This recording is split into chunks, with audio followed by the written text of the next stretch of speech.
Hello everyone, मैं हूं किरण शाहपुरी और ये है आप लोगों के लिए अप्रैल 2021 की लव टारो रीडिंग। सबसे पहले अगर अभी तक आपने इस चैनल को नहीं सब्सक्राइब किया तो प्लीज़ लाइक, शेयर और सब्सक्राइब करें। देखिए, आपके लाइक्स, आपके कमेंट्स, आपकी सब्सक्रिप्शन बहुत मायने रखती है। और अगर आप डेली टारो रीडिंग में इंटरेस्टेड हैं तो आप मेरा इंस्टा पेज भी विज़िट कर सकते हैं, जिसका लिंक आपको नीचे डिस्क्रिप्शन बॉक्स में मिल जाएगा। और दूसरी बात, इस रीडिंग को आप किसी भी साइन के हिसाब से देख सकते हैं। Sun sign, moon sign, ascendant या फिर नाम के हिसाब से भी राशियां होती हैं, आप उसके अकॉर्डिंग भी इस रीडिंग को देख सकते हैं। और अगर आप मुझसे पूछेंगे तो मैं आपको यही कहूँगी कि जिस साइन को आप अभी तक फॉलो करते आए हैं, जिस साइन के हिसाब से अभी तक आप अपनी रीडिंग्स को देखते आए हैं, सुनते आए हैं, आप उसी साइन को फॉलो करें। तो चलिए जी, शुरू करते हैं अप्रैल 2021 की लव टारो रीडिंग। तो चलिए कैप्रिकॉन्स, आप लोगों के लिए देखें कि अप्रैल 2021 में आपकी लव लाइफ कैसी रहेगी। तो मेरे पास यहाँ पे 3 सेट ऑफ कार्ड्स हैं। फर्स्ट सेट में हम आपकी एनर्जीज देखेंगे, सेकंड सेट में आपके पार्टनर की एनर्जीज देखेंगे और थर्ड सेट में हम देखेंगे कि फाइनली अप्रैल मंथ में क्या हो रहा है। तो आपसे शुरू करते हैं कैप्रिकॉन्स एंड आपके लिए यहाँ पे सबसे पहला कार्ड मुझे दिख रहा है पेज ऑफ वॉइसेस। और ये कार्ड मुझे कहता है कि कुछ टाइम से या अप्रैल स्टार्टिंग में आप बहुत ज़्यादा सोशल मीडिया पे या अदरवाइज़ भी अपने पार्टनर को स्टॉक कर रहे हैं, उनके बारे में और जानकारी और चीज़ें हासिल करने की कोशिश कर रहे हैं। और कहीं देखिए, आप इमेच्योरिटी के साथ चीज़ों को डील करते हुए दिख रहे हैं। किसी लेवल पे एक फ्रस्ट्रेशन, एक इरिटेशन भी महसूस करते हुए दिख रहे हैं। और देखिए, इसके लिए सबके लिए डिफरेंट रीजंस हो सकते हैं, लेकिन यहाँ पर 10 ऑफ मटेरियल्स एंड पार्टनरशिप के कार्ड्स मुझे कहते हैं कि आप अपने पार्टनर के साथ कंपेनियनशिप चाहते हैं, टुगेदरनेस चाहते हैं, लॉन्ग टर्म चाहते हैं, स्टेबिलिटी, सिक्योरिटी चाहते हैं। और हो सकता है कि ये चीज़ें आपको नहीं मिल रही हैं या फिर इन्हीं चीज़ों से लेकर कुछ इश्यूज़ हैं, क्योंकि देखिए यहाँ पे अप इन द एयर का भी कार्ड है और ये कार्ड बहुत ही क्लियरली मुझे कह रहा है कि आप कुछ चीज़ों को लेके, अगेन मैं कहूँगी, हवा में लटके हुए हैं, जहाँ पे ना तो इस रिलेशनशिप से आप बाहर जा पा रहे हैं, ना तो कंप्लीटली आप इस रिलेशनशिप में आ रहे हैं। या मैं कहूँगी कि कुछ चीज़ें हैं जो हल नहीं हो रही हैं, कुछ इश्यूज़, कुछ मसले हैं जो रिजॉल्व नहीं हो रहे हैं। और वो ही किसी लेवल पे, अगेन मैं कहूँगी, एक इरिटेशन, एक फ्रस्ट्रेशन आपको दे रहे हैं।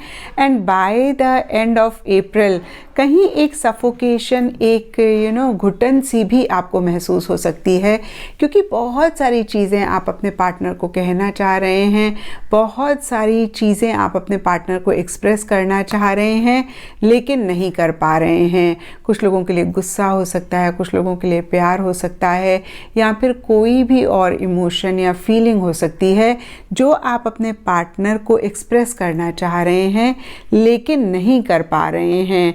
और देखिए, यहाँ पे पार्टी ऑफ द वन का कार्ड मुझे कहता है कि आपको ऐसी फीलिंग हो सकती है, या फिर आप किसी लेवल पे अपने आप को समझा रहे हैं कि भाई अगर आपके पार्टनर इस रिलेशनशिप में आते हैं तो बहुत अच्छी बात है, और अगर नहीं आते हैं तो भी आप खुद की कंपनी एंजॉय कर सकते हैं। आपको खुद की कंपनी या फिर एंजॉय करना सीखना चाहिए और इंडिपेंडेंटली ही आपको अपने काम करने चाहिए। या फिर मैं कहूँगी कि अपनी खुशी, अपनी हैप्पीनेस के लिए बियॉन्ड द पॉइंट आपको अपने पार्टनर के ऊपर नहीं डिपेंड करना चाहिए। और अगर ऐसा आप सोच रहे हैं कैप्रिकॉन्स, तो बहुत ही अच्छी बात है, क्योंकि जब हम ये लेवल अचीव कर लेते हैं ना, तो हमारे रिलेशनशिप्स खुद ब खुद ही अच्छे हो जाते हैं। जब हम खुद को लव करना सीख जाते हैं, जब हम खुद की कंपनी एंजॉय करना सीख जाते हैं, तो बहुत सारे मसले हमारी लाइफ के हल हो जाते हैं। और अब देखते हैं कैप्रिकॉन्स की आपके पार्टनर की क्या एनर्जीज़ हैं। तो देखिए, आपके पार्टनर के लिए मुझे दिख रहा है कि अप्रैल मंथ में कुछ चीज़ों को शुरू करना चाहते हैं, या फिर मैं कहूँगी कि एक नई बिगनिंग इस रिलेशनशिप में करना चाहते हैं। यहाँ पे देखिए, एस ऑफ इमोशंस का कार्ड है और काफ़ी लव, प्यार, मोहब्बत भी आपके लिए महसूस करते हुए दिख रहे हैं। यहाँ पे mind, possessiveness, delight and desire के भी कार्ड्स कार्ड्स हैं। तो देखिए कहीं बहुत अगेन मैं कहूँगी कि आपके लिए पॉजेसिव हो रहे हैं, उनको लग रहा है कि भाई आप सिर्फ उनके ही हैं और वो आपको किसी के साथ भी इन जनरल भी शेयर नहीं करना चाहते हैं। यहाँ पे डिलाइट एंड डिज़ायर का कार्ड मुझे कहता है कि आपके साथ अपनी लाइफ सेलिब्रेट करना चाहते हैं, आपके साथ चीज़ों को एंजॉय करना चाहते हैं, लेकिन हो सकता है कि बहुत ज़्यादा लॉजिकली चल रहे हैं या फिर कुछ ईगो इश्यूज़ हैं जिसकी वजह से वो इनिशिएटिव्स लेना तो चाहते हैं लेकिन नहीं ले रहे हैं। क्योंकि देखिए म्यूज़ ऑफ वॉइसेस के नीचे हमारे पास लव लिरिक्स के भी कार्ड्स हैं, तो हो सकता है थोड़ी सी पोइट्री कर रहे हैं, थोड़ी सी शेर व शायरी कर रहे हैं, या फिर इन जनरल ही म्यूज़िक या गाने बहुत ज़्यादा सुन रहे हैं। कुछ लोगों के लिए हो सकता है कैप्रिकॉन्स के आपके पार्टनर आपको भी गाने भेजें, सॉन्ग्स भेजें, लेकिन देखिए अगेन मैं कहूँगी कि सरफेस लेवल पे चीज़ों को लेके बहुत लॉजिकल हो रहे हैं। और देखिए यहाँ पे ये भी हो सकता है कि वो आपको कुछ सॉन्ग्स भेजना चाह रहे हैं लेकिन नहीं भेज रहे हैं, क्योंकि अगेन मैं कहूँगी देखिए बहुत लॉजिकल हो रहे हैं, ईगो इश्यूज़ हैं, पावर पोजीशन अथॉरिटी पे नहीं कॉम्प्रोमाइज़ करना चाह रहे हैं। और शायद इसीलिए देखिए यहाँ पे 9 ऑफ वॉइसेस का कार्ड मुझे कहता है बहुत ज़्यादा परेशान भी हो रहे हैं।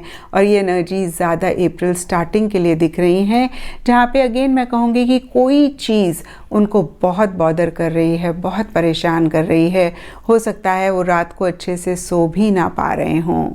तो ये थी कैप्रिकॉन्स आपके पार्टनर की एनर्जीज़। और अब हम देखते हैं कि अप्रैल मंथ में क्या हो रहा है।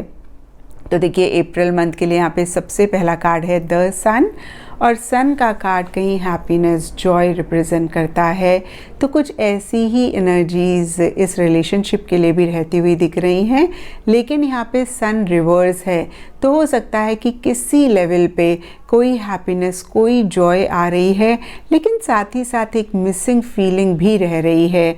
और देखिए यहाँ पे लव, नेस्ट और सिक्योर का भी कार्ड है। तो अगेन मैं कहूँगी कि किसी लेवल पे एक सिक्योरिटी भी आ रही है, या आप दोनों की तरफ से डायरेक्टली या इनडायरेक्टली कुछ एफर्ट्स, कुछ इनिशिएटिव्स हैं इस सिक्योरिटी को लाने के लिए। और देखिए नेस्ट कहीं घर की बात करता है, तो बहुत सारे लोगों के लिए हो सकता है कि भाई शादी के बारे में सोच रहे हों, या घर लेने के बारे में सोच रहे हों, या फिर अगेन मैं कहूँगी एक स्टेबिलिटी, एक लॉन्ग टर्म के बारे में सोच रहे हों। लेकिन देखिए ये जनरल रीडिंग है और सबका रिलेशनशिप डिफरेंट लेवल्स पे हो सकता है। तो जिस लेवल पे आपका रिलेशनशिप है उसी के अकॉर्डिंग ही चीज़ें होती हुई दिख रही हैं। एंड देखिए यहाँ पे muse of materials and star align का भी कार्ड है। और देखिए म्यूज़ ऑफ मटेरियल कहीं अगेन स्टेबिलिटी और सिक्योरिटी की बात करता है। तो ये एक चीज़ ज़्यादा अप्रैल मंथ में अगेन किसी भी लेवल पे आती हुई दिख रही है। स्टार्स अलाइन का कार्ड कहता है फेवरेबल आउटकम। तो जो भी आप डिज़ायर कर रहे थे या कर रहे हैं इस रिलेशनशिप में, उससे रिलेटेड किसी भी लेवल पे एक फेवरेबल आउटकम, यानी कि जो आप चाहते हैं उस तरीके की चीज़ें होती हुई दिख रही हैं। कुछ लोगों के लिए बहुत ही छोटी मोटी चीज़ें हो सकती हैं जो आपके हिसाब से हो रही हैं, जहाँ पे आपको एक पॉजिटिव रिजल्ट मिल रहा है। कुछ लोगों के लिए बड़ी चीज़ भी हो सकती है। एंड देखिए यहाँ पे 9 of materials and higher purpose के भी कार्ड्स हैं। तो अगेन देखिए ये कार्ड भी स्टेबिलिटी और सिक्योरिटी की बात करता है। और कहीं कैप्रिकॉन्स आपके लिए मुझे दिख रहा है, आपके पार्टनर की भी हालांकि एनर्जीज हो सकती हैं, जहाँ पे अपने स्टैंड्स लेते हुए दिख रहे हैं, आगे बढ़ तो रहे हैं लेकिन एक बाउंड्रीज या स्टैंडर्ड्स क्रिएट करके ही अगेन मैं कहूँगी आगे बढ़ रहे हैं। और कोई हॉबी हो सकता है आप दोनों या आप दोनों में से कोई एक परस्यू कर रहे हैं। और देखिए हायर पर्पस का कार्ड मुझे कहता है कि बहुत सारी चीज़ें आप दोनों या आप दोनों में से कोई एक डिवाइन पे या यूनिवर्स पे या जिस भी गॉड को आप मानते हैं उनके ऊपर छोड़ते हुए आगे बढ़ रहे हैं। कहीं आप सरेंडर मोड में अप्रैल मंथ में रह के आगे बढ़ रहे हैं, जिसकी वजह से देखिए चीज़ें अच्छी भी किसी लेवल पे होती हुई दिख रही हैं। इन ऑल अप्रैल मंथ आप लोगों के लिए ठीक ठाक या अच्छा जाता हुआ दिख रहा है। तो ये था कैप्रिकॉन्स आप लोगों के लिए अप्रैल 2021 की लव टैरो रीडिंग। और अगर ये रीडिंग आपके साथ रेजोनेट करी है, आपको गाइडेंस मिली है, तो इस चैनल को लाइक, शेयर और सब्सक्राइब ज़रूर करें।